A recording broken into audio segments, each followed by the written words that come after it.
Continues to mourn the demise of President Edgar Chagwa Lungu, and today, the 5th of November, clocks exactly 5 months from the time ECL died.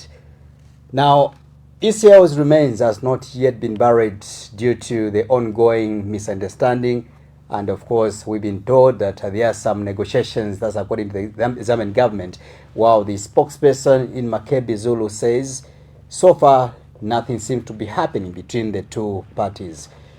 I have in the studio a man who is seemed to be quite controversial in the Republic of Zambia in the name of Binwell Mpundu, independent member of parliament for Nkana constituency. He was a few days ago, rather yesterday, evicted from the National Assembly for his continued misconduct. He joins me on set. Good evening. Why such introduction, Naifi? Good evening to you. How are you doing? I'm well. It's good to see you. How are you? I'm very well. Very well. It's good to be back here. It's been a long time. Thank you so much, and welcome to KBN TV and the bigger program. Thank you very much.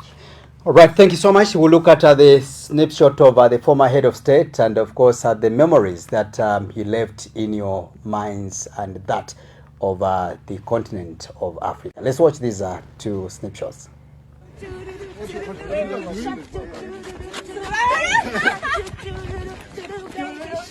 Louder.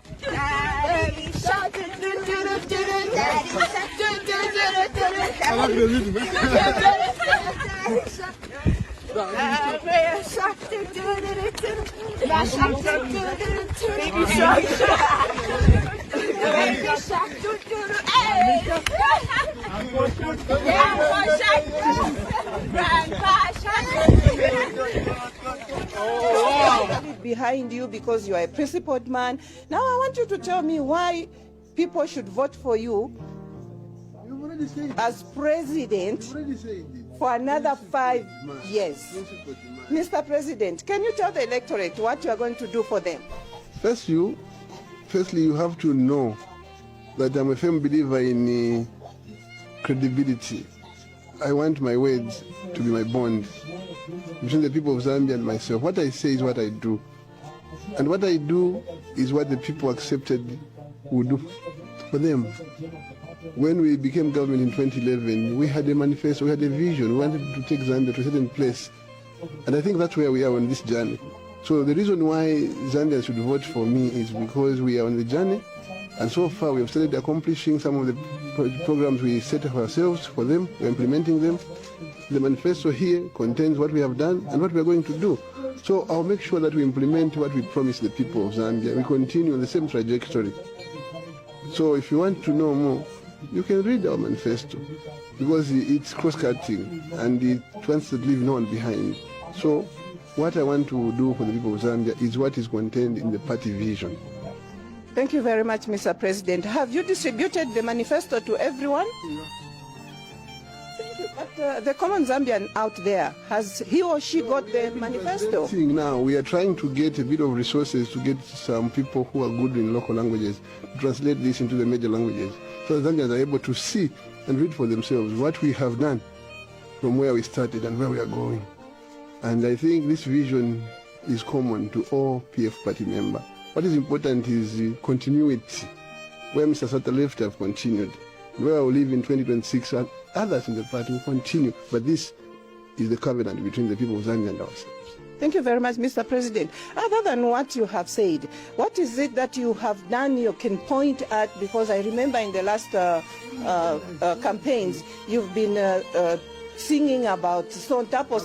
What is it that you are going to point at this time around for people to have confidence in you and vote for you? Agriculture. For example, where we started from and where we are.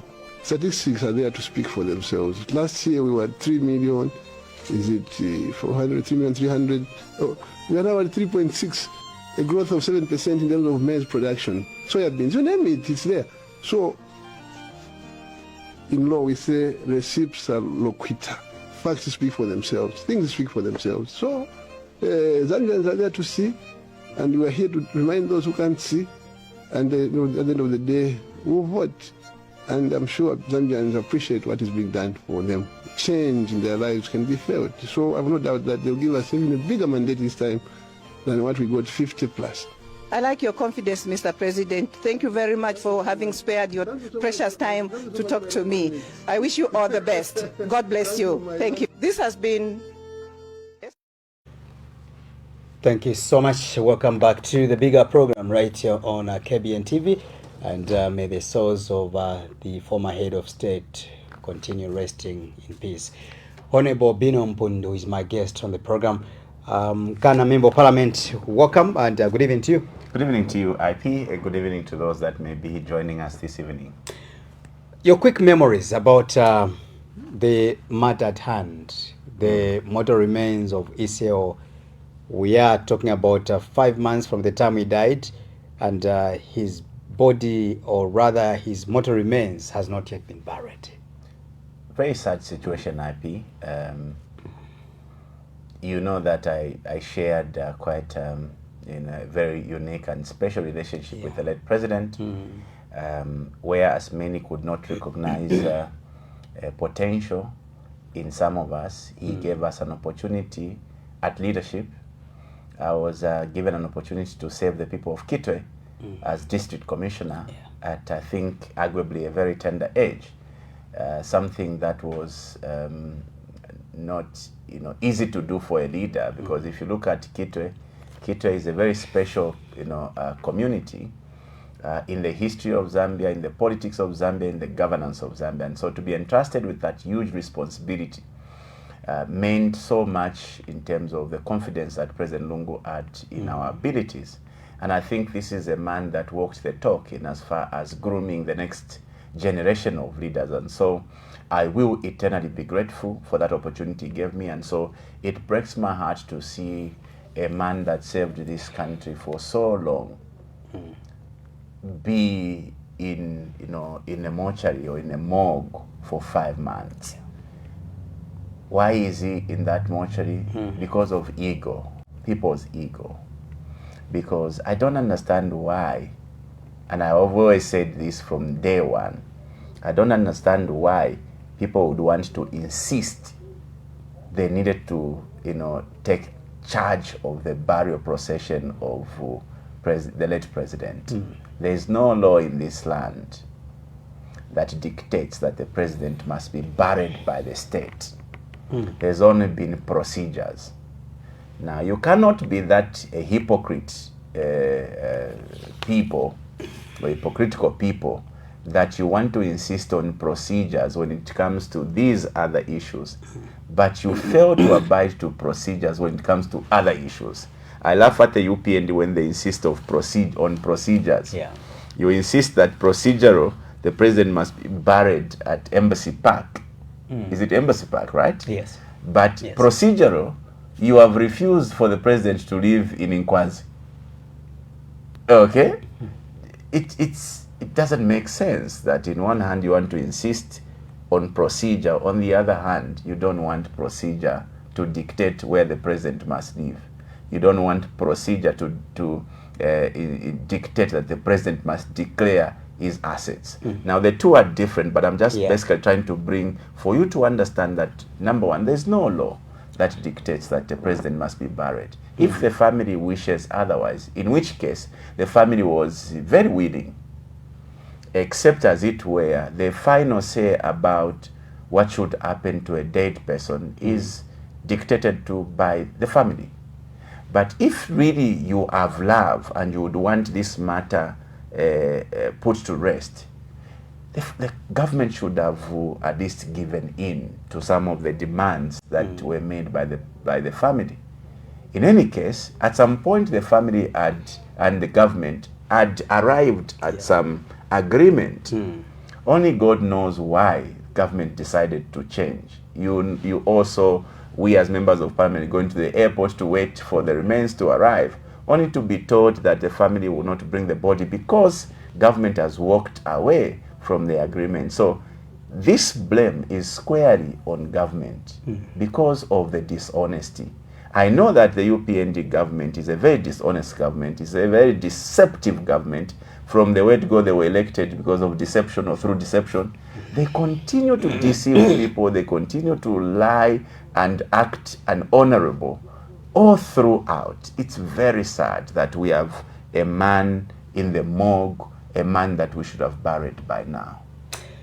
Without being one-sided, can we also blame the family or the ECO family, the wife, the children, and everybody else around that, around the mortal remains of ECO? Because in as much as, of course, you are trying to justify that the problem here has been the government from inception. But again, others will tell you that the problem also is not only the government, but also, let's talk about the family members who decided to hold on to the body up to this particular time. When you listen or read the judgment, of course, from the Pretoria High Court, of course, which came out, the Zambian government advanced an argument that there is a precedence here. The KK precedence or the Kaweche Kaunda precedence, and the precedence will always make a law at the end of the day. So they followed that. Say, look, a former head of state will always be taken charge of by the sitting government. More ways that ECO was a president of this country. IP. There's nothing difficult about the situation of the late president. The demands of the families were put on the table. The aspirations of government were put on the table. The question is, who walked away from the agreement? It is government. Okay? So who should we blame? We have to blame government. We further have to blame government because they decided now to go to court. Who does that? Honestly, a grieving family, you claim to love this man, you claim you want to give him a dignified burial, but you drag the family to court. I was questioning this statement in the speech of the president when he was addressing Parliament when it happened, where he was saying, we'll pray for the family, we are standing with them. I don't think that you can say you are standing with a family that you dragged to court. So you can see, honestly speaking, yes, the family may have their misgivings or faults, but clearly it doesn't make sense that a government would drag the owners of the body to court. If it was the family dragging government to court, it is a different ballgame, like the Kaunda case. It's a family that dragged the government to court. In this case, the government is dragging the family to court. How? Honestly speaking, there's no law. There's only a precedence, or there's only, let me say, a procedure, okay, which can actually be set aside to give way to meet the aspirations, in which case that was done in the initial. It is government that walked out of that, initial agreement. So government should take the blame, and I think that it's not too late, even though it's late, but they still can do what is right. Send a representative to the family and ask for their demands to be made, and do exactly that. Who stands to lose? We the people are losing, the people of Zambia, because we would have loved that man to be buried with, on the Zambian soil. But because of ego and pride, here we are, 5 months down the line. We are a laughing stock in the region. You've been in government, you yourself, so you understand very well government procedures. Sometimes the government will fight or will take certain matters to court in the best interest of the majority Zambians or citizens of that particular country. So it is what the government perhaps did to drag the ECO family to court in order to preserve the interest of the many Zambians who would have wanted or would want to ensure that ECO is buried back home. That's my number one question. My second question to that, I want to appeal to your conscience as a vibrant leader in this country, Binwell Mpundu. Would you love to see the former president being buried in a foreign land as it was supposed to be, according to the family members who wanted to bury the mortal remains of ECO in South Africa? It is very regrettable. It's not necessary. It's uncalled for that government, in the name of public interest, should drag a grieving family to court. You cannot be that, double standard people who would insist you love me and I die, you want to drag my family to court, a family that is grieving. It's unacceptable. It's culturally wrong, morally wrong. It is un-Zambian, and I think that there's no ethics in trying to drive that agenda. Would I want the late president to be buried in a foreign land? No. I would love the president to be buried here. But what I can never do is to advocate that we put aside the demands of the family. I can never do that. It's not leadership. I think in the time of a person's demise, we respect the wishes of the family anywhere and everywhere. So this whole thing can best be handled if we put aside pride, if we put aside arrogance, if we put aside hatred. Because it's what would drive somebody to take the grieving family cannot be more than hatred for that family. Simple. Your friends are grieving. They've been grieving for 5 months. And look at all the activities that have ensued after the death of the president. You have cadres insulting the man in death. You have cadres insulting. In fact, I want to believe those cadres have been unleashed by the party leadership, because at some point, abhorring statements have been made by senior members of the UPND, literally to drag the dead man into all manner of insults and the like. Would we then stand here or sit here and say UPND had love for the late president, or have the interest of the late president at heart? No. You cannot be a people that profess love on one hand, but the next moment you are unleashing all manner of insults. I think, in all fairness, the UPND don't mean well in this matter.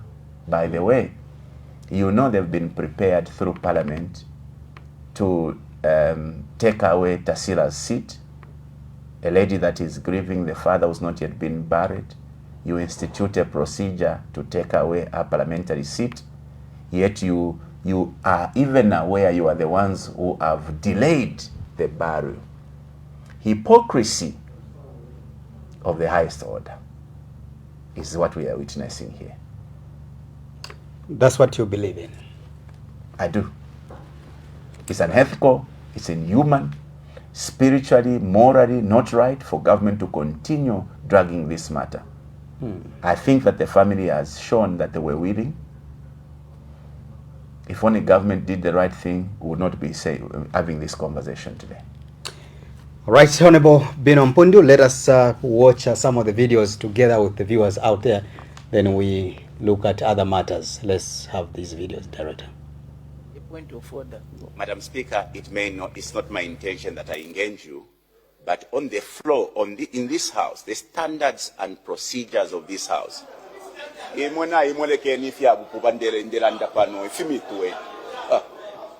can't allow me to engage the speaker. Who do you think you are? Order. Who do you think you are? Order. Order. Order, Honorable Member Fonkana. Order. No honorable member is allowed at any time to engage a presiding officer. So you cannot say you want to engage me or I should not engage you. I'm giving guidance. My role here is to give guidance. And once you are given guidance, you follow. Do not bring things that are outside that guidance. If that issue we are trying to raise is how you are raising it, then please find another way to... Order, honorable members. What are the zone? You take a punch now with the molu. What's your problem? Madam Speaker, on a right or not, since I came in 2021, I've never seen or witnessed any member from your right to be suspended. That is on, just on a right and not. Order, order, order, order. Honorable member for order, order. Honorable member for Nakonde, you are treading on dangerous waters. Because by just that statement, you are already impugning on the impartiality of presiding officers. Let's be serious. As I always say, honorable members, the young people, the old people, the members of the public, the people that we represent are watching us and following what we are doing. Whatever we say, they take it as gospel truth. So let's take responsibility, and when we stand to debate any issue, let us be factual. And the honorable member for Nakonde, I'm sure you know the reason why none of the members have been suspended from my right. When they are told, please stop, they do that. Honorable member for Nakonde may proceed after that. Madam Speaker, thank you very much. The matter I wish to raise, Madam Speaker, is directed at the Minister of Justice. Since the Minister of Justice is not around, Madam Speaker, I will direct it to our honor, the Vice President. Madam Speaker, upholding and respecting the Constitution is a shared responsibility amongst all the... Right, so Honorable Member of Parliament, when you listen to some of the videos from playing there, and you were suspended subsequently by the Speaker of the National Assembly for more than 30 days. It's been 28 hours from the time, or 24 hours rather, from the time you were suspended. What have you picked from there? Maybe my direct question would be, why have you been causing trouble in Parliament? What has been going on with you? IP, I am I'm being suspended for the second time. I think in a space of 2 months, if not 3 months. The question is, why am I being suspended? Why was I suspended in the first place? Okay, I'll give you an account and I want you to follow me very right. The last time I was suspended out of Parliament, we were discussing the borrowing plan. The day before discussing the borrowing plan, I rose to disapprove the intention of government to borrow. In my submission, I was wondering, could it be that the borrowing of the UPND was motivated by some commissions that people were getting out of the borrowing? You know, I was scolded at for suggesting there's underhand methods of corruption involved in the borrowing. Interestingly, the following day when we now were discussing the borrowing plan, in the borrowing plan was a commission, which they called the facilitation fee of a 1%. We were borrowing $1.5 billion and there was a facilitation fee of 1%. Now, Facilitating who? Facilitating the borrowing. Right. So somebody was getting away with a 1% for facilitating the money to be borrowed. Now, of course, the bankers and in the financial things, they will tell you that money goes to a bank. It's called facilitation. They have to facilitate for you to borrow the money. But it is a cost to government. On top of $1.5 billion, you pay a 1%, or within that 1.5 billion, they will deduct 1% that goes, whether it is to an individual or to government. Now, when we are having this conversation, a member of Parliament from the UPND took the floor and started to unleash unparatables at me. I stood up to raise a point of order. The speaker ignored me. I want us to be very specific. What were those words used against you? Well, basically they were demeaning words in which they were Such saying, as? I'm unreasonable, I am ignorant, all manner of statements. You cannot refer to a fellow member of parliament to be ignorant, to be unreasonable and all that. But that is what the member of parliament from Zambezi East, rushed out at me. I stood up to raise a point of order. I was ignored by the speaker. When I sat down, I was literally complaining to the speaker from my chair, which she then says I was being unruly because I was debating from my chair. Now, debating from the chair is a normal practice in parliament. We heckle from the chair, we speak, in fact, you hear people say, yeah. So debating from the chair is you making sounds while you are seated, whether it's yeah, whether it's any form of sound that you make, order or whatever you say. They'll say you are debating from the chair. So the speaker then took a turn to admonish me, saying I was becoming unreasonable because I was debating from the chair. Now, what is she was talking to me? This is Madam Attractor, the first deputy speaker. What is she was talking to me? I was looking at her. She's admonishing me. The member of parliament who was sitting on the left, Honorable Katuta, signaled to me wanting to speak to me.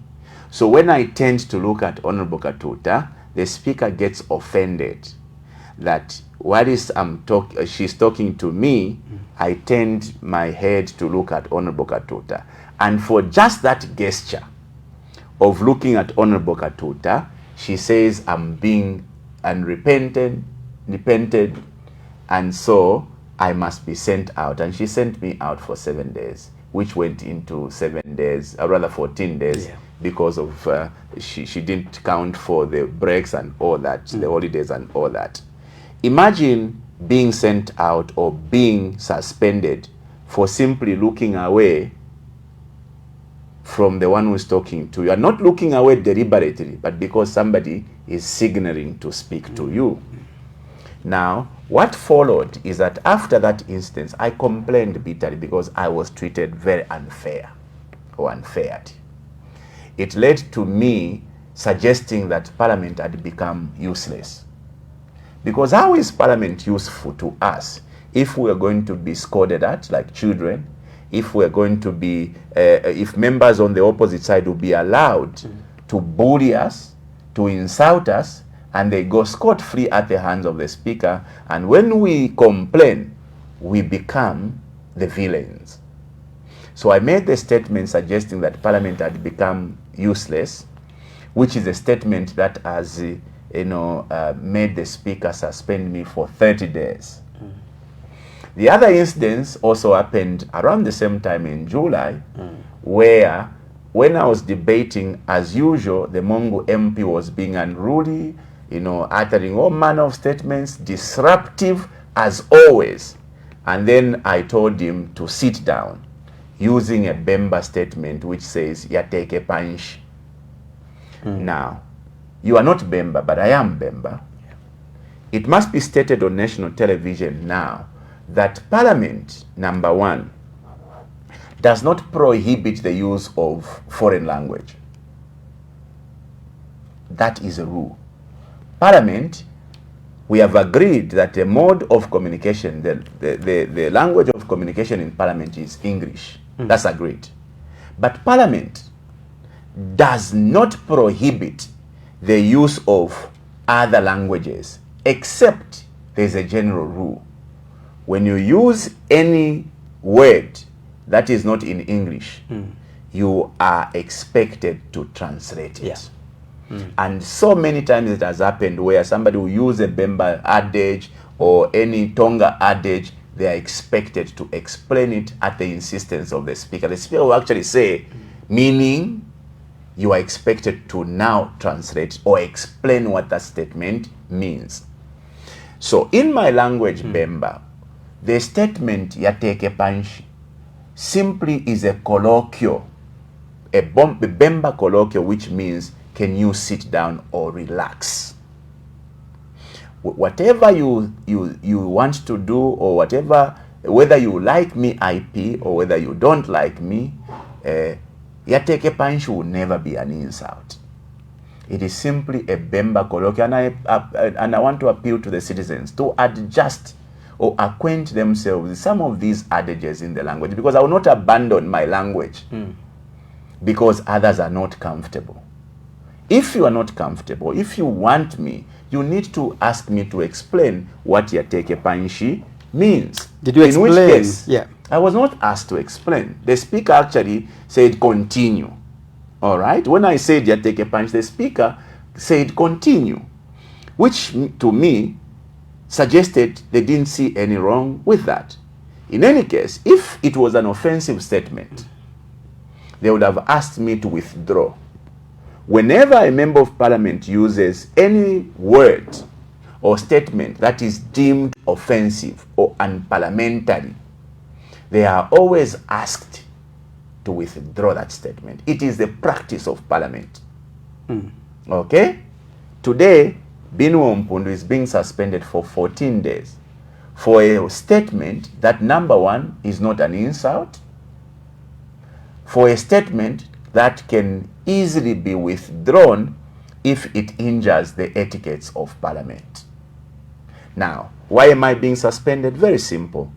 They are trying to bring Bill 10 or Bill 7 into parliament. Before we get to the reasons why you are being suspended, let's deal with these colloquial terminologies, the ways that you used. You've justified that Yateke Panshi is not an insult. It will never be an insult. And it will never be an insult. Never. You know, I want to believe that the National Assembly is a house of honorable members. That's the reason why you yourself are called honorable members. You heard me when I was introducing you. I said honorable member of parliament. Exactly. So the question is, what legacy, or within your conscience, would you really be proud to call your colleague Yateke Panshi, and you've admitted that this is a colloquial word? It's more like a street word, for example. Maybe it's me now trying to maybe change the translation. It's more like a street word. So a person like you who has been a government official, really, do you think this is something which could be couched as being mature, being Zambian, being patriotic or something? You are from or cultural? Yes. You are from the eastern part of Zambia. Would you be comfortable if we admonished you for using an adage in your language? Would you be okay if we admonished you for using one of your terminologies in your language? That is what you are asking me. You are asking me, or you are telling me I acted unhonorable because I used my own language. That's what you're telling me. I used my own statements or colloquial expression in my language. Are you suggesting that is unhonorable to use my own language? Is it prohibited in parliament to use your own language? No, it's not. You even know, IP, that it is not prohibited for any member. You've heard by UPN said Mashodi, and they use that language. What is Mashodi? Okay? They use that statement a lot of times, and we don't get offended. But I use my statement, my language, which is not prohibited. You want to call me unhonorable. Would you use that word to Yes. Let me put it in this way. Would you use that word to your father? Listen. Or your mother? I cannot tell my father to relax. Why? That's my father. Nature dictates that your father, you cannot tell him relax or sit down. How can I tell my father sit down? And yet in that house where you belong, that's my colleague. There are people, yes. Those are my colleagues. They are your colleagues, of course. Now, they are your fellow members of parliament. But of course, there are individuals like the Minister of Finance. Those are of the age of your father. Yeah, but those are your parents. Even in that house. So in as much as you were pointing at one person, that word was more like going to all the members of parliament. By the way, IP, in that house, there are peers, our own peers, who we can relate in any manner, and there are those we regard to be order, who we cannot obviously relate for a similar reason as you are advancing, that they are order. Yeah. But Felix Mutati, I cannot tell him Yateke Panshi, because society has a way of interpreting that you are being disrespectful. But for a gentleman I refer to, is a peer. it is justifiable in all manner to refer to a peer Ichimutwe. I can call you Ichimutu IP and I can walk scot-free with it. It's a normal day response to, you know, provocations. Let's assume there's your father this side. I mean, we are sitting, then you find IPs here. Who is your peer? Who is your colleague? Then you start insulting IP because is that all? What is an insult, IP? Can you stop let me interchanging words? Let me remove the word insulting. You tell IP yateke panchi. Yes. I want to quote your words. Yateke panchi. End of quote. In the presence of your father. What is wrong with Yateke panchi? You can say that. What is wrong with Yateke panchi? No, I'm asking you. You can say that. The problem you are making, IP, is to run with the flow.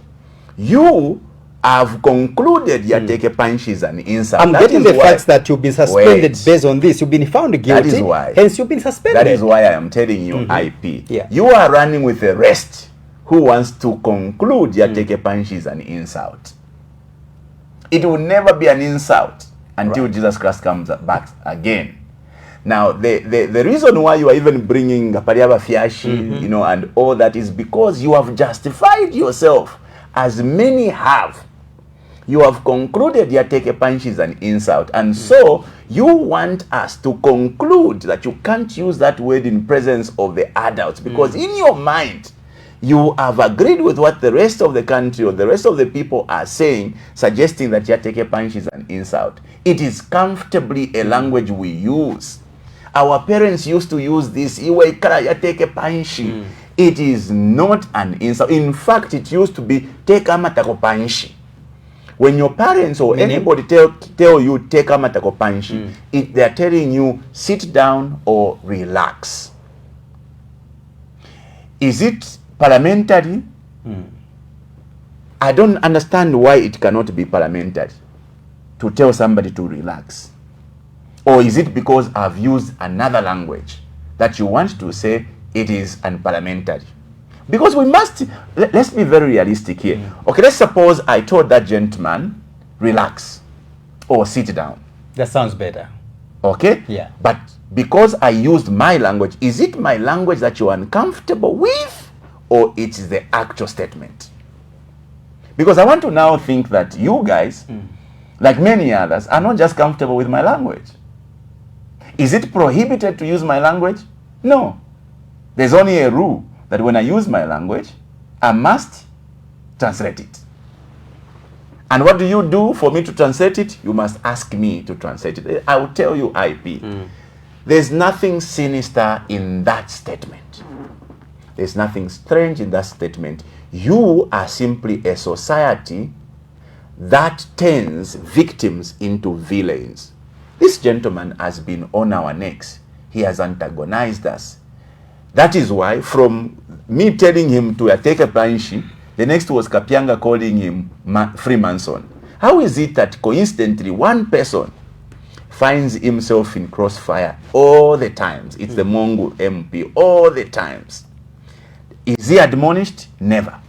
Just last week when we were discussing the borrowing of $5 billion by the UPND, in fact, it was when I was proposing that we start managing our own strategic minerals. He stood on the floor and literally insulted me. If you go to the footage, I stood up and asked the speaker that he needed to reprimand this young man or this gentleman. The speaker did not even have the courtesy to even ask him to withdraw the statements he made. Because he actually said, whatever it is that I said, the proposal I made to Parliament was senseless, it was useless. He said all manner of things. When I protested to the speaker did not do anything. So the speaker is in the habit of letting it go when it comes to the UPND guys. But when it comes to us, even if it's not an insult, we are punished. And interestingly punished for 7 days.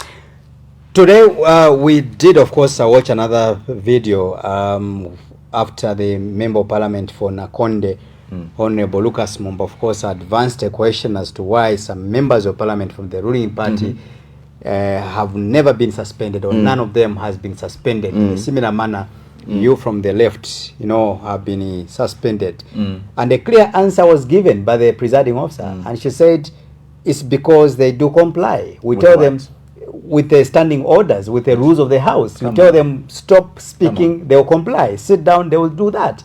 Hence, the opposition, you've been mischievous. It's not the speaker who used that word. It's me now using that word. It appears you from the opposition, you've been mischievous.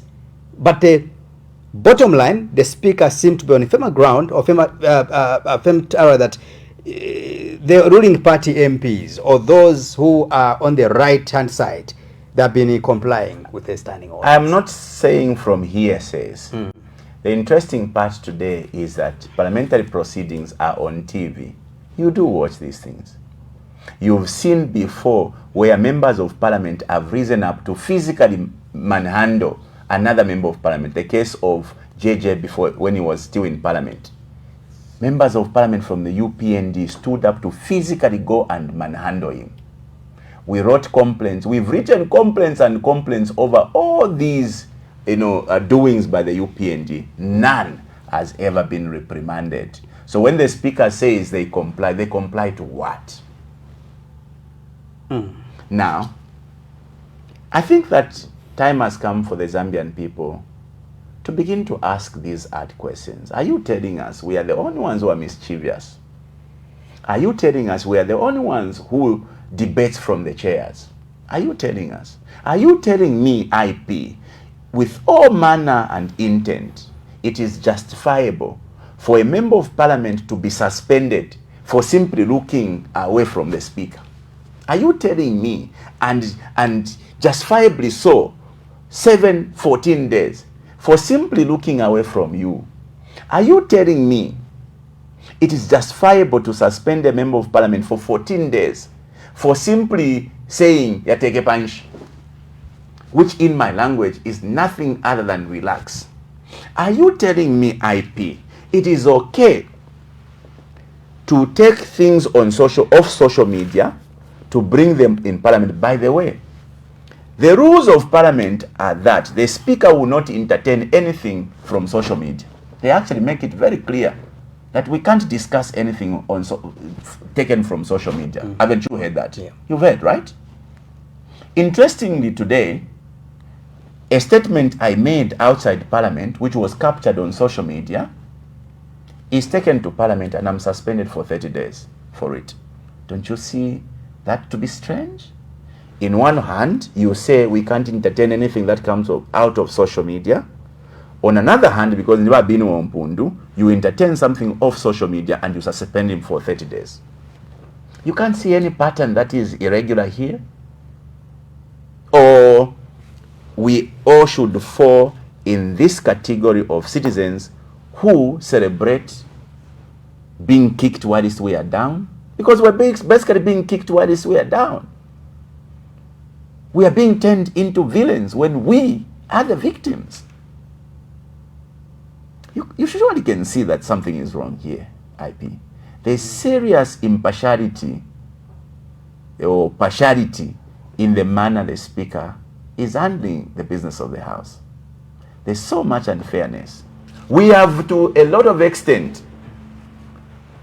or let me say to some extent, been chased out of parliament for simply laughing. Honorable Chisopa, 3 weeks ago, was suspended or sent out of the House for simply laughing. The speaker says you are laughing carelessly. Out. I've been reprimanded or scolded at by the speaker for simply laughing. Nishu Deseka, what are you laughing at?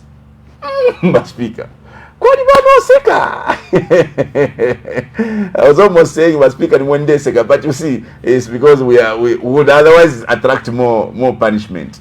So, fellow citizens, these are times when we sit down and say, look, before I take turns in casting blame on Binwell, what is really going on? Something must really be going on in that parliament. And it will take the citizens to be asking these very important questions. Why the double standards? Because parliament does not discuss social media issues. So why are you discussing my statement, which statement I made on social media? Why are you going to discuss that? I know for sure that there was a time at which you amended the standing orders. Is it? We didn't amend the standing orders. From Or you never amended the standing orders? No, it was not us who amended the standing orders. It was Baneri Muti and team who amended the standing orders. Right. So I'm right when I say you amended. We didn't amend. No, you are trying to exclude yourselves as members of parliament, right? That is why you must correct that statement. We did not amend. Baneri Muti amended the standing orders. In fact, all the members of parliament, both from the left and right, protested the amending of these standing orders without the consultation of members of parliament. Had it been a protest from only the opposition, you would have said we are being, as usual, unreasonable. But even the UPND, up to date, we've actually been questioning why we are using standing orders that were designed or coined up by the Speaker alone. The rules of parliament, in fact, the standing order stems from the Constitution. The Constitution prescribes that parliament shall put together its own rules, called the standing orders. These standing orders shall be a product of consultations among the members. They shall be subjected to a debate and adoption. This time around, Baneri Muti adopted standing orders or proposed our own standing orders and imposed them on us. At least I can speak with authority because we all unanimously rejected these standing orders. So the basis of my question, why I was asking you to enlighten the people of Zambia and myself whether the standing orders were changed or not, because I know that indeed the standing orders have been changed from where we're coming from, and now you are using different standing orders. That's why today you cannot have what you used to call, I hope my memory will remember. Yes, but all in all, in so many scenarios, we could hear, I think when your colleague Emmanuel J. Banda was still around, you would sometimes bring stories via social media. I know that this story, not only Jeb Banda alone, but other members of parliament, and the speaker would say you cannot bring anything quoted from social media because we're not a social media, we are an established institution. So bring other evidence to us. So maybe now maybe that's the current booklet of the standing orders, you have these rules which now allows you to quote issues from social media. I mean, we're in a digital world now, so you can't avoid social media. Maybe that's the spirit on which the presiding officers are acting on. No, we have not changed the rules. Even now, when you take anything off social media, they will curtail you before you even start. So it's a double standard that we've been complaining about, except that we've complained and complained. Nobody else has been willing to listen. If anything, you, the Zambian people, have simply taken turns in whipping us more, even when we complain. These are things we've been talking about. And I'm here saying, look, I don't mind people hating me. I don't mind people insulting me. I have taken so many insults in my 19 years of politicking. I have been in politics for 19 years. I've taken too many insults that now an insult doesn't move me. Except when you find me on another side of the day, I can actually return you the favor. But I'm trying to say that I have taken too many insults that I'm never moved by an insult. But what I'm asking to the people of Zambia, yes, let me say this very open to the people of Zambia. I am available to take responsibility of my shortcomings. When I am wrong, I will say, Njereleni konindu fyanya.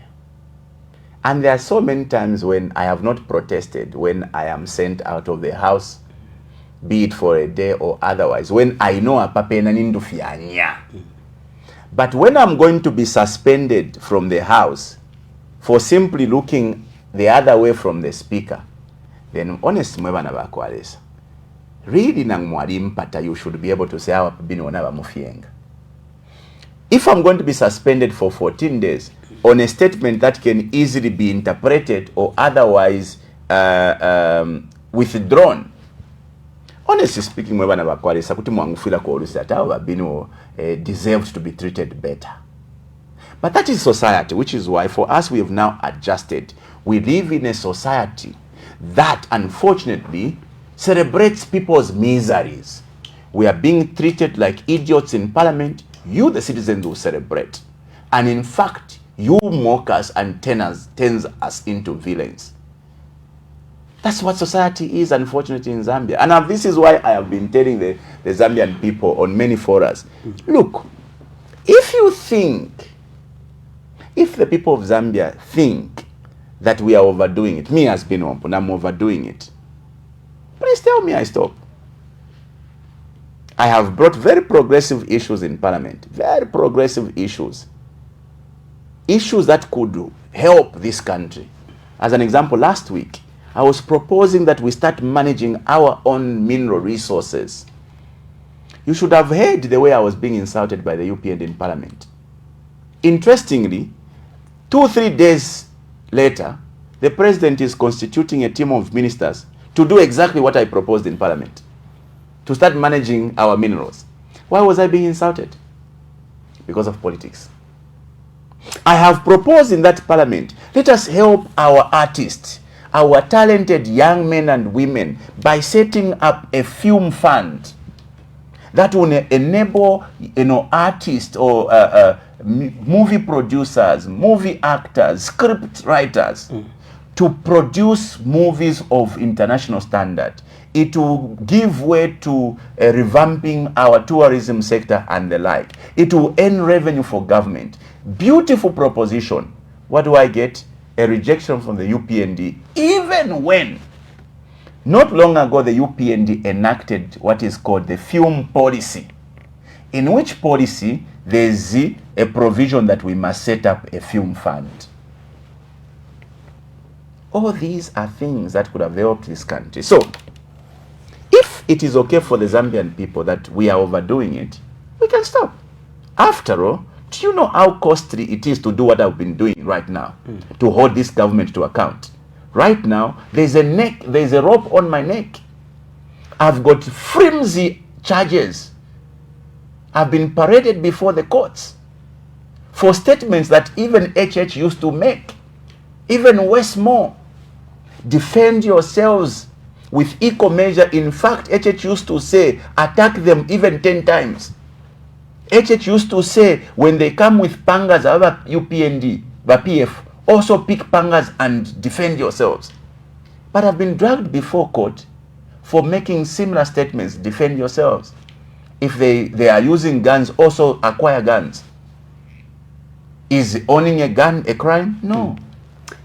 So I'll allow you to go and deal with that matter, of course. Of course. We will not go there because otherwise. Exactly. But what I'm saying is that if it is too much that we must continue doing these things or holding this government to account, just last week, I raised the matter of the non-payment of farmers. Farmers were complaining. They called me from all over the country. I presented that matter. Just this week, government announced that they have borrowed to pay the farmers 5 billion kwacha. Oh, by the way, this is a borrowing government of Karoba, because if you are not aware, they are borrowing $5.3 billion for the year 2023. PF borrowed for 10 years $12 billion. Ababa UPND managed to borrow $5.3 billion in 1 year. Because they used to say they will not borrow. They are borrowing that much in 1 fiscal year. This is a government of Kaloba. Now, when we demand for answers, as an example, why would you give targets to a company that has not completed the job? If that is too much to be asking, if those hard questions I have been asking as Binwell Mpundu is too much for the Zambian people, Mfileke, I would be comfortable. You know I've got a family, eh? I can spare my family from all this drama. If that is what you want, I can stop. No mutima waikala. But you see, this country is worth fighting for. These bullies in government, they need people to stand up against them. This country has been destroyed. IP. This country is crumbling down. before our eyes. Are you insinuating that we've got bullies in government? Yes. The UPND are simply bullies. The UPND are nothing but simply bullies who can't deliver, and they resort to intimidating people. Right now, they are sending their cadres to be abducting people and torturing people who have dissenting views. Right now, anyone who has dissenting views must be taken to jail. Chitotera is in jail for having not committed a crime. You are aware. You are journalists. Who has been abducted in this country? Black Apple was abducted in full view of mourners at a funeral. Are you not aware, sir? They even recorded the video of Black Apple being tortured and being told to denounce PF and join UPND. He's not the only one who has been abducted. JJ was abducted. Judge Muma was abducted and thrown into Zambezi River. Are you not aware of those stories? It is only in this government where rampant cases of abductions are being recorded. And it is okay for this country. And when we ask those things, maybe it's too much. Maybe we must stop asking these questions. But I will tell you, one day, these voices won't be there. My voice won't be there. And you will miss these voices. Because these bullies need somebody to be reminding them. How are you paying the hour? Okay, they need to be reminded them that imolekeni kalobe, imolekeni Kongolesh, imolekeni bukabola alubwa kupera matogetu umuntu ushira kuishe nchito. How can you give that? How can you even do that? Can you stop recruiting people or appointing people based on political affiliation or tribal inclination? Can you stop? Because by the way, IP, these are conversations that we have been ignoring. There is a lot of tribalism in this country today. But tribalism is a subject that very few citizens are prepared to have. Because in Zambia, when you bring the subject of tribalism on the table, they say you are tribal. And so they will we sweep these conversations under the table. Not me. How do you justify really the tribalism you're talking about? I insist to ask you this question because you are a prominent person or leader in this country. So any statement you make has got a very huge effect on the Zambians out there. And you cannot come on my show and fail to justify this question. I think it will be a bit unfair to my viewers and my interview as well. IP, unless you choose to be economic with the truth, it will not take you a second or a minute to understand that appointments now are on regional basis or tribal basis. Promotions now are on regional basis and tribal basis. It will not take you so much trouble, but to just look at the list of all those who have been appointed in all these prominent positions to understand the pattern. Here, I am not insinuating that people of this region are the ones who are being appointed. Rest, I am told to be hate speeching. I am saying it won't take you so much, but to just look at all those lists and you will know that there is a problem. Now, we have pretended for too long in this country around the issue of tribalism and regionalism. Starting from the KK, he failed to handle the issue of tribalism.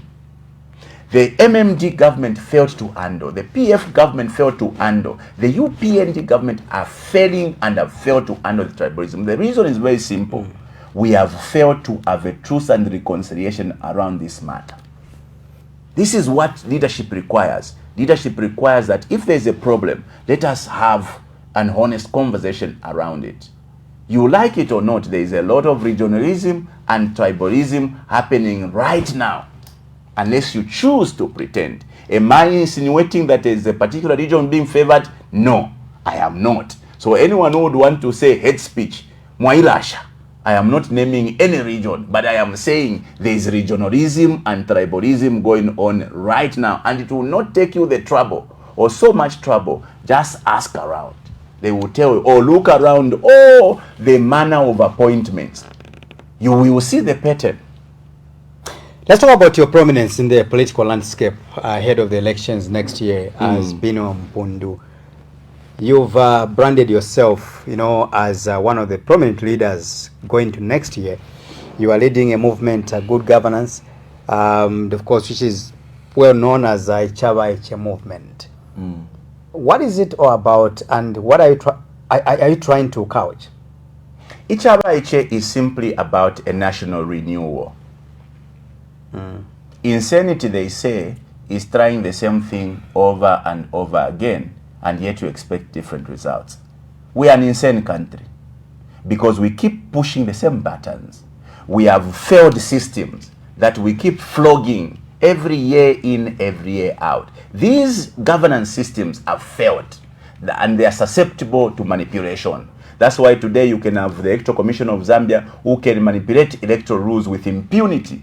That's why today you can have the Registrar of Society who can refuse to register any political entity with impunity. The systems are broken. The Ichabache, the movement for good governance, is about resetting the country, adopting new processes or governance systems, adopting new sets of leaders. Some of the leaders you have today, IP, have been there since UNIP days. They crossed from UNIP, went into MMD. They crossed from MMD, they went into PF. From PF, they are now in UPND. How special are you, IP, that you should be in all the governments?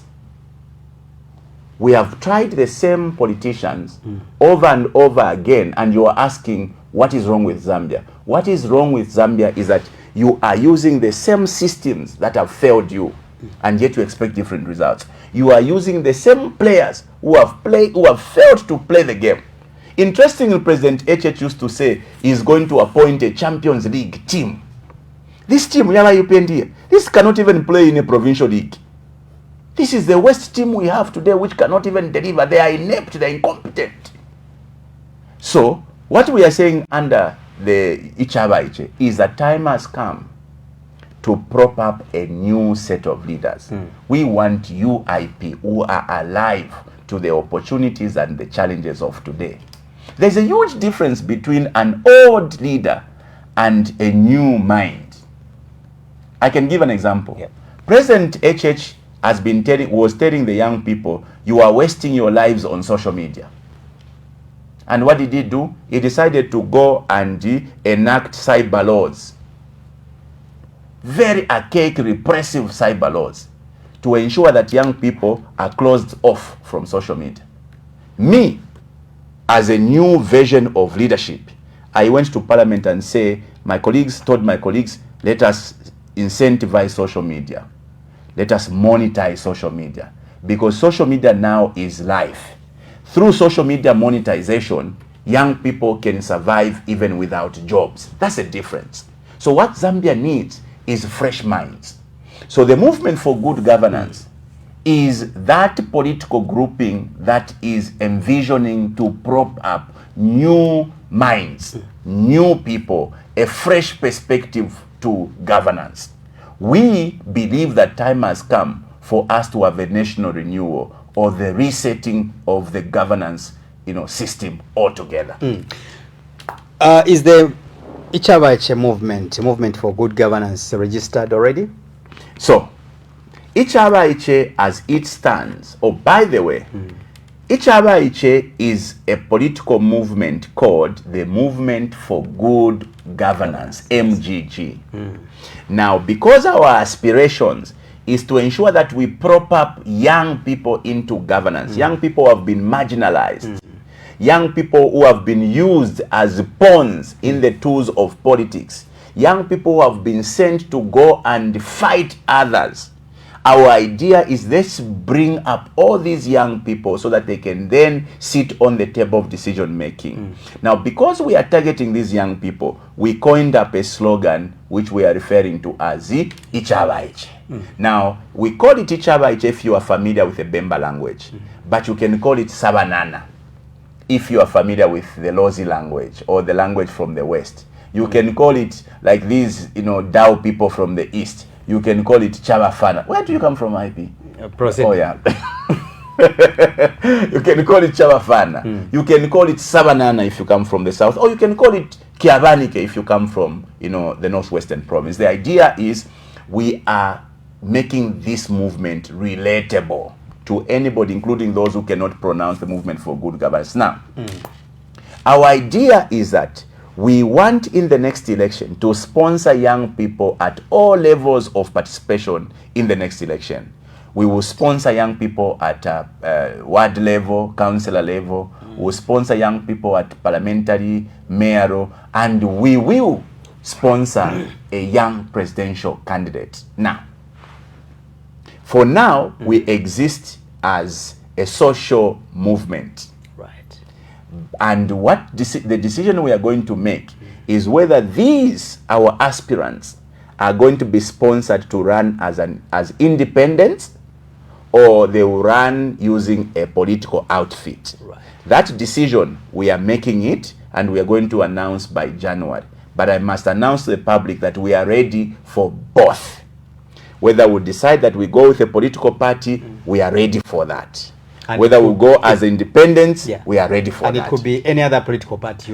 Don't worry about it, but just know that there's a political party that will sponsor these young people or carry these young people, if that's a decision we are going to make. For now, our preoccupation is we've gone out to spread the message, encourage young people to register as voters, and those who believe that they are agents of change must jump onto this vehicle, the movement for good governance. Because of technology now, you can simply go on a platform and say www.ichabaiche.com and register as a member. You even have a membership card.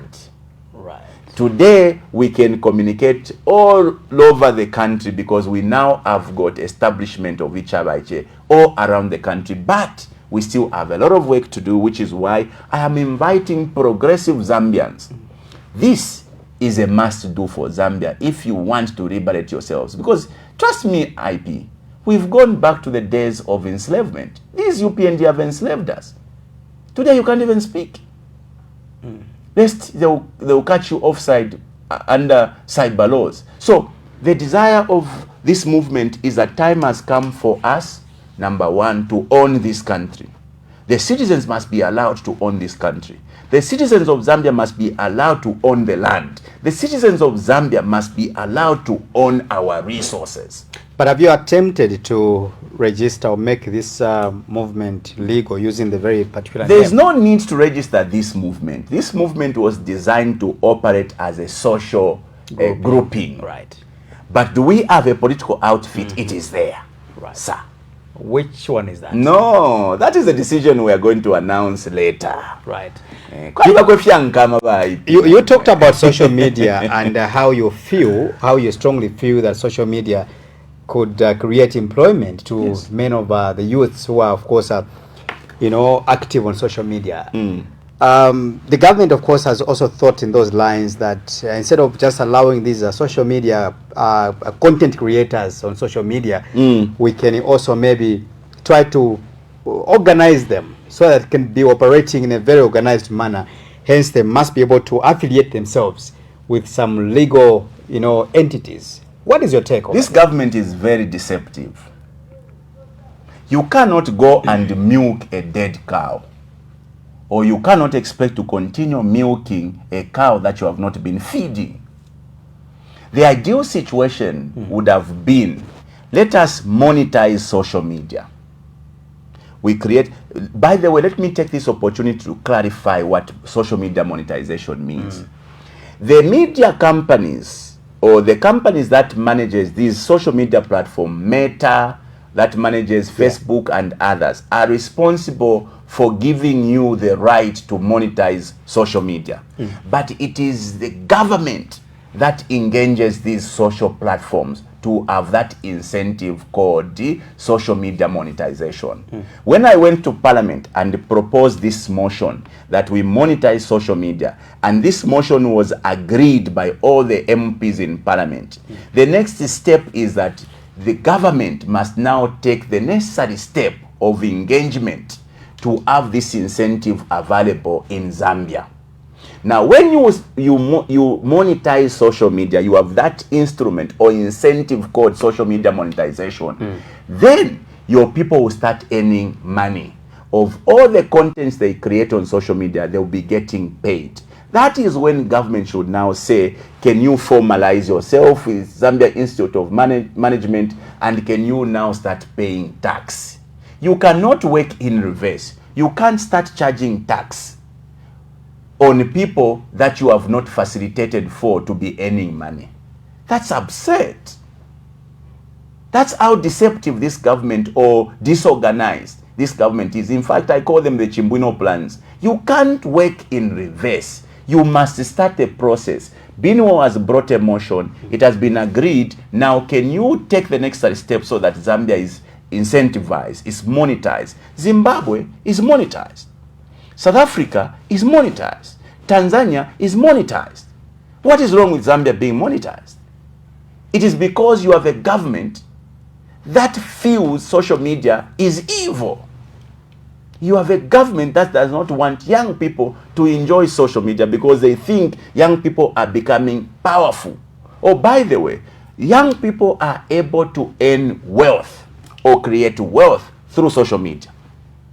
Did you watch the match between Jake Paul and Mike Tyson, that boxing match? What do you think that was? That was nothing to do with boxing. That was social media content creation, and they were paid millions of dollars just off that activity. That is what social media monetization does. This we are doing here is a content we are creating. It will attract views, it will attract reaction, and you and I can be paid off this content we are creating. That is what social media monetization does. Does government lose anything? No. In fact, government stands to benefit, because then you can go to Binwell and say, you've made money, you are going to pay tax on this. That is the issue here. Let's pick up our course. Honorable Binwell Mpundu. We'll hear from the viewers, and later on we close the program. Caller, good evening and welcome to the program. Hello, caller, good evening and welcome to the program.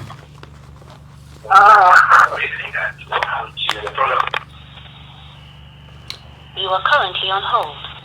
Please, you can call me back. The number is right on your screens. Ensure that you reduce the volume on your TV screens to avoid that feedback in the studio. I have Nkana Member of Parliament, Honorable Binwell Mpundu, who is also leader of the Movement for Good Governance, well known as Ichawaiche. Caller, good evening and welcome to the program.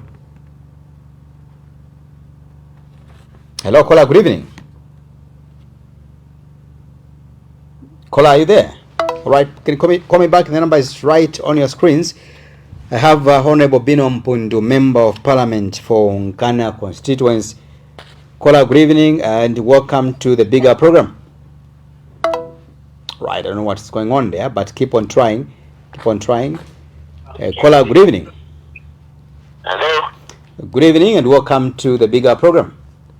Good evening. This is Kumwenda King. Mr. Kumwenda King, where are you calling us from? I'm calling you from Kafiwe. Go ahead, you've got a minute, Mr. King. What I have is that I've been following Binwell Mpundu for a long time right now. And truly, he is the future for Zambia. Truly speaking, he is the future for Zambia. And I believe having people like him, Zambia will go forward, like seriously. Sorry for using the motto for UPND, but Zambia will go forward. Him being the leader, like seriously. Thank you. Thank you so much. Thank you, Mr. King. We appreciate you and your contribution. You can call me. The number is right on your screens. Caller, good evening and welcome to the program. Hello, caller, good evening. Good evening. How are you? I'm well, thanks. And how are you? Kasonde calling from Lusaka. Go ahead, Mr. Kasonde. You've got a minute. Kasonde Joseph. Ba Junior Sata Mlishani. Bueno, ba Joseph Mlishani. We have been waiting for a president that will take this country forward. And God has blessed us with you. We are so happy to have you. And just to let you know that we are behind you. We'll make sure that we vote for you. There is no need even to beat by the bush. You are the next president of this country. Thank you very much. May you go ahead and may God bless you. And the Roman Parliament,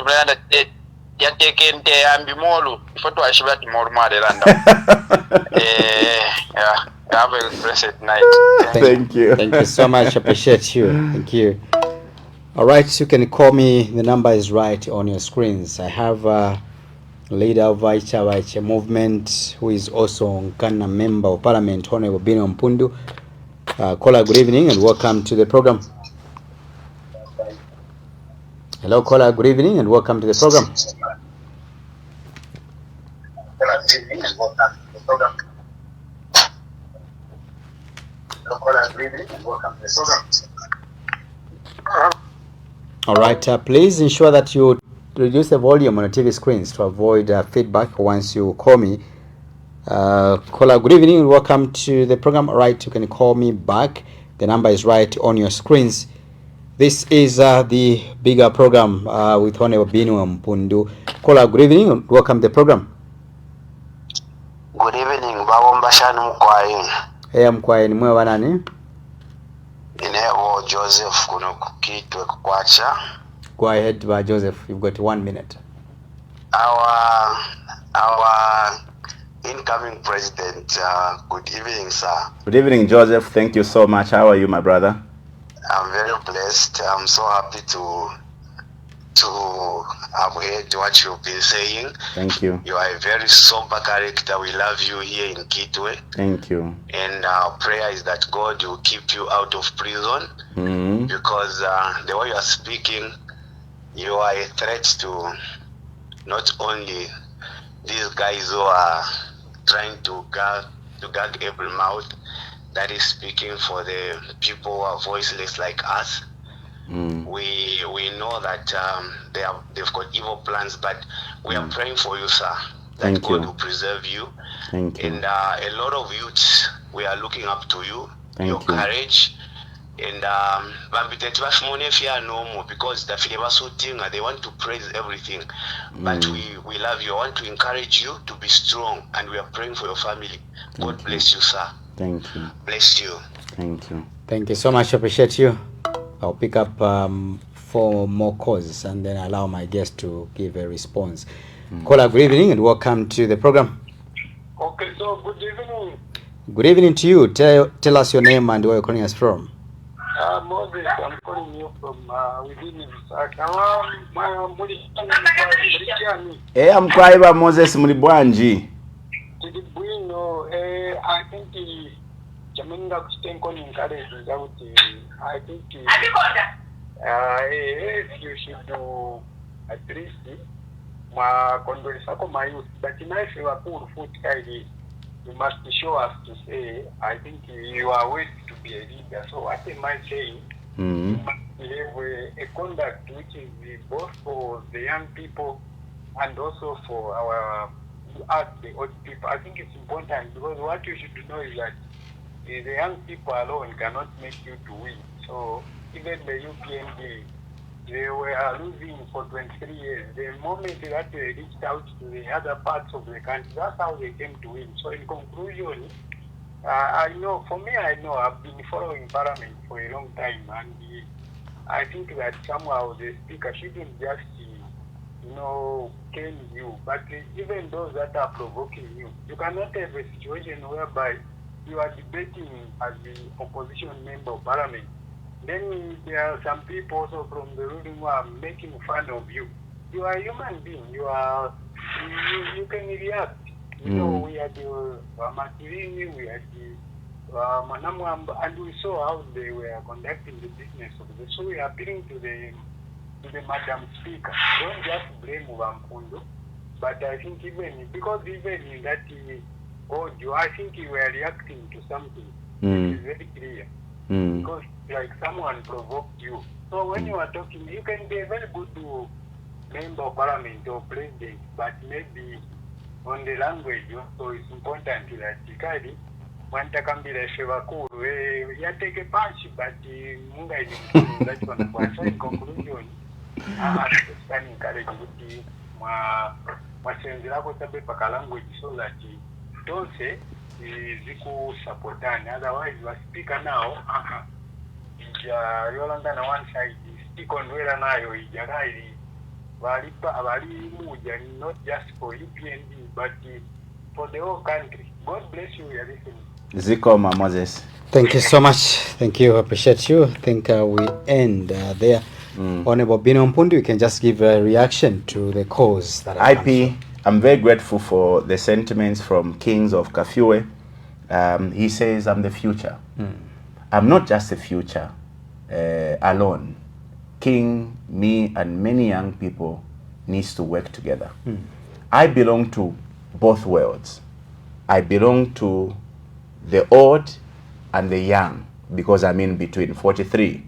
Okay, I'm in between, and I have seen it with the old, and I know what the young people are going through, and their expectations and their anxieties and apprehensions.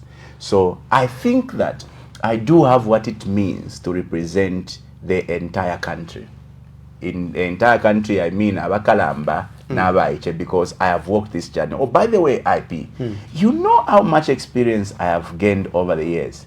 Tell me. Imagine I have been in politics for 19 years. In that 19 years, I have been a leader, a very senior leader in a political grouping called PF. I was provincial secretary of the Copper Belt. You know Copper Belt rules, you know, in terms of politics, eh?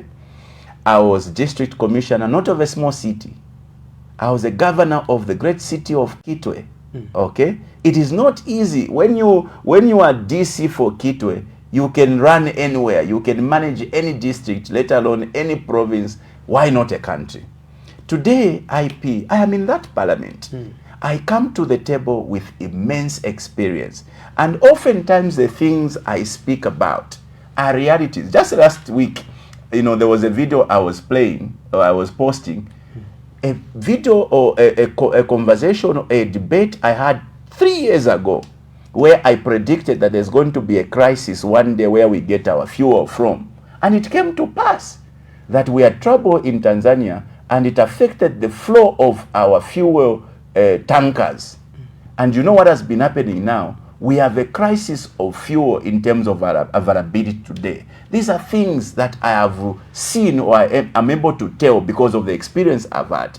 I'm different from these leaders you just elected without having an iota of experience at governance. So Kings, thank you so much. Kasonde J says they are blessed, the young people of Lusaka. I know it's not all the young people of Lusaka who may support me, but the very few who are supporting me are enough. Okay, am I going to plead for people? You know, I come from a place where we don't plead or beg for people, but I think that the message we are spreading to the young people is that your moment is now. If the young people of Zambia are going to miss this moment, remember, political power is never given that easily. If they are young people who are being hoodwinked to think that political power is going to be handed over to them in the name of a constitutional amendment. Those 12 youths they are proposing by UPND in the constitution, the bogus Bill 7, who will not be any of these youths like you and me, IP. It will be their own children in their homes. We have seen it. Tell me how many ordinary Zambians have been sent into the foreign service, young people in that regard. It is only their children. I heard one provincial chairman of the UPNG saying, my daughter is in the foreign service. I didn't know she had even gone to the foreign service. Come on, Iwe. You understand? So the chance for young people to sit on the table of decision making is now. And I'm here as a messenger. I don't miss my word. I speak from experience that if the young people miss this opportunity, they will never have that chance. It is the reason why some of us, me, JJ, Muni, and others, decided to go independent, because time will not wait for you. And the young people of Zambia, you must know that time will not wait for you. The moment to jump onto this movement is now. But Joseph of Kito of Kwacha says, we love you, we are praying to God, because we can see that the system is trying to send you to jail. Let me say this, IP. Jail was meant for people. The people that fought for the independence of this country, some died. But it took some sacrifices. Some of us have staked our necks Be it that we are killed today, be it that we are taken to jail, it will be worth it. Because this country and the people of Zambia are worth fighting for. I know there are machinations around harming me physically and around imprisoning me. I know there are secret meetings being held where they are saying, what is happening? You know? I know that's what they're planning. Am I scared? No. Is it worth it? Yes, it is. Don't I need to safeguard myself and my family? I do. But who is going to stand in for the country if I am a coward? Imagine if our forefathers were cowards. Where would we be today? We'll still be under colonial rule. So please, Joseph, continue to pray for me. But don't pray for me more. Continue to pray for my family. Because me, I am ready. Me, I am ready to be persecuted. Am I being persecuted for committing wrongs? Or am I being dragged to court for committing wrongs? Certainly not. I think you, the Zambian, knows what is happening. Does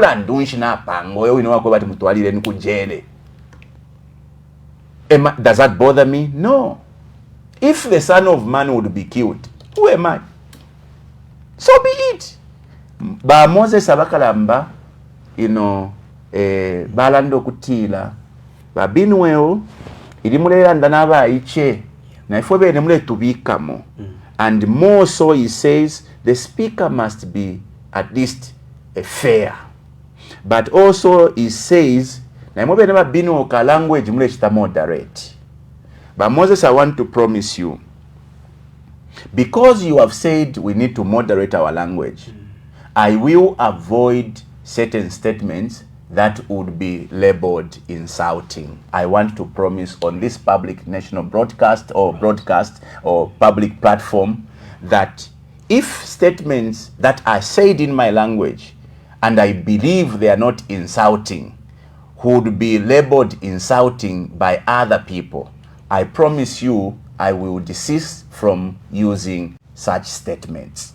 But I want you to know there are certain words I have used with conviction that they do not mean insults. But because you have complained that the language sometimes is over the board, I will endeavor to ensure that I moderate my reaction to provocation. But you must know, alabala tuchitobu bibali abekala kuraiti kulia IP. We are treated like second-class citizens by the UPND in Parliament and outside. Are we protected? No. In fact, we are even whipped more for even complaining. We are suspended for doing nothing. Sadly, we on the opposition are being taken to jail even for not committing a crime. Muni as an example. Mwebe na Zambia, muni azulu ba mtuala kujere, ukwa block pangom land. You know of immunities. Members of Parliament are under immunities for any statements they make, provided those statements are made in what they call the precincts of Parliament. The precinct of Parliament includes the main parliamentary building, Muchemba, and in the perimeter, including Nakuloko Tolala Kuma Motel. Munia Zulu and Mujere for a statement he made within the precincts.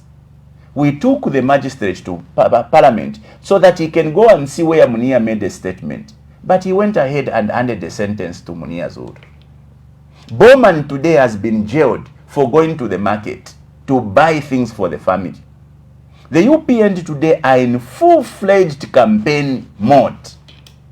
Nobody is antagonizing them. These are people who said the rule of law. But we've created two sets of laws now. One that applies to the UPND and one that applies to the rest of us. The UPND will insult you. They walk scot-free. Anyone who insults is picked and persecuted. That is not the Zambia we need. The Zambia we need is where all of us are treated equal, not the animal farm situation where some animals are more equal than others.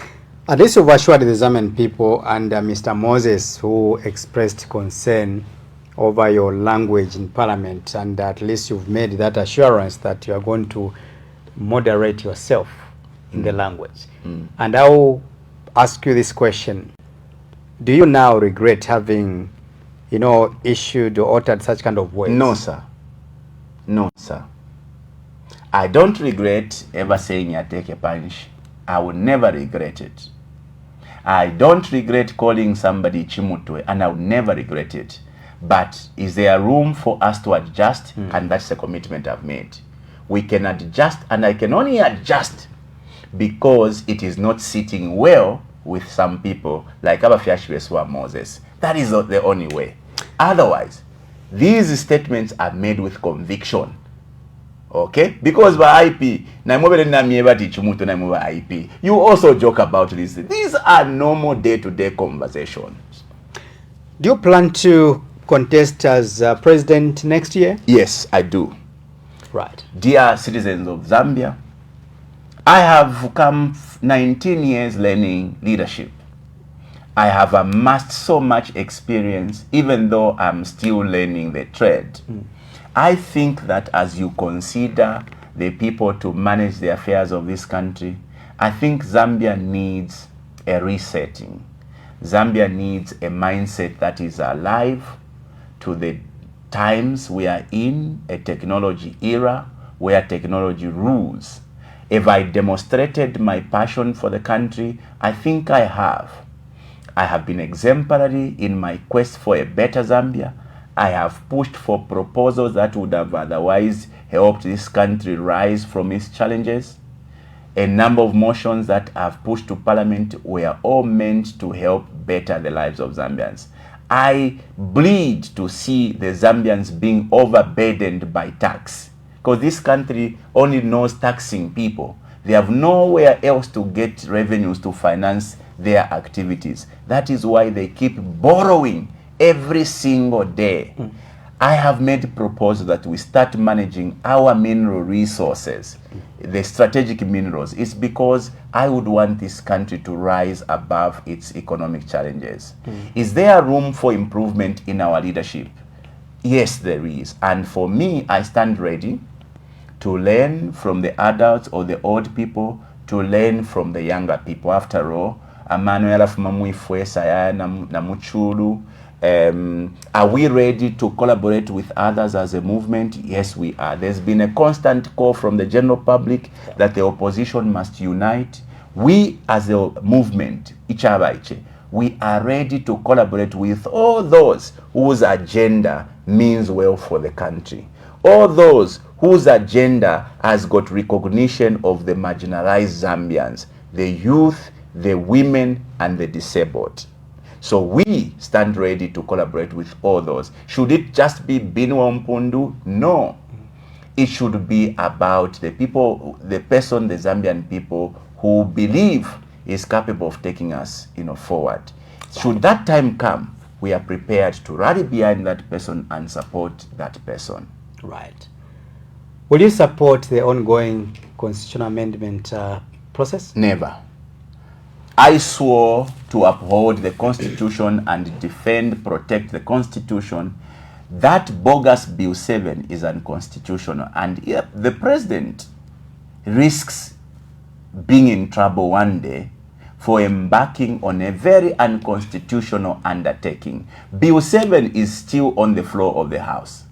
When the Constitutional Court ruled that this process was unconstitutional, government needed to have withdrawn it.